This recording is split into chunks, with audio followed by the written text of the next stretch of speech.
Alors en fait, cette méthodologie, donc basée sur les exemples qui marchent, va vraiment nourrir tout le travail qu'on va vous proposer plus loin dans le module numéro 2, donc en 2016.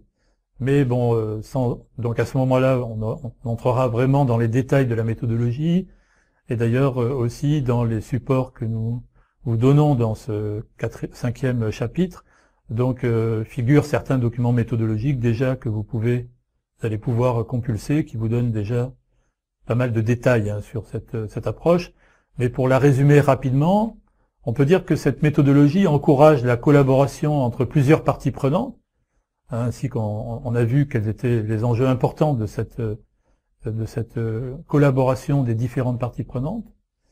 Et donc des parties prenantes, pas seulement une seule organisation, et bien sûr les acteurs clés, ceux dont on a parlé dans le chapitre 4 notamment. Dans les personnes handicapées, les organisations représentatives qui jouent un rôle clé parmi ces 3 composantes donc déjà signalées. En travaillant ensemble, ces groupes définissent le type de changement auquel ils souhaitent parvenir, le type de bonnes pratiques nécessaires pour instaurer ces changements, et développent des actions de plaidoyer sur la base de l'expérience réussie.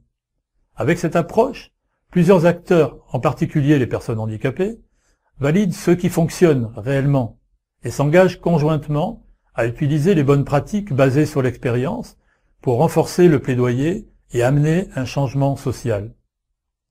Making It Work s'articule autour de 4 éléments clés fondamentaux.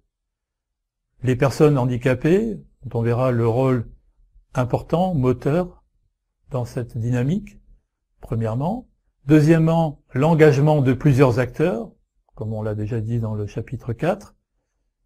Un relevé des bonnes pratiques qu'on va pouvoir utiliser, et la définition d'actions en faveur du changement. Voilà les 4 éléments clés fondamentaux d'articulation de la méthodologie Making It Work. Alors concrètement, qu'est-ce que ça va signifier? Les personnes handicapées et leurs organisations représentatives sont centrales dans ce processus. Et ce sont bien les personnes handicapées qui valident ce qui fonctionne. Deuxièmement, travailler ensemble pour former un groupe multi-acteurs, engagé à susciter des changements pour l'inclusion des personnes handicapées. Ensuite, il s'agit de collecter des expériences de bonnes pratiques en utilisant des critères bien définis par le groupe multi-acteurs. Des critères qui définissent qu'est-ce qu'une bonne pratique.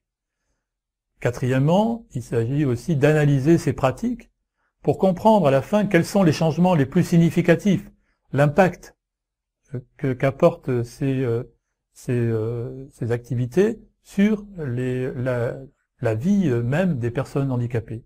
Comment ces changements sont survenus, comment ils peuvent être reproduits et comment ils peuvent être pérennisés. Et enfin, il est important dans cette approche d'utiliser ces différentes expériences relevées pour construire des actions nouvelles en faveur du changement, basées sur des exemples de ce qui a fonctionné pour faire progresser les droits des personnes handicapées.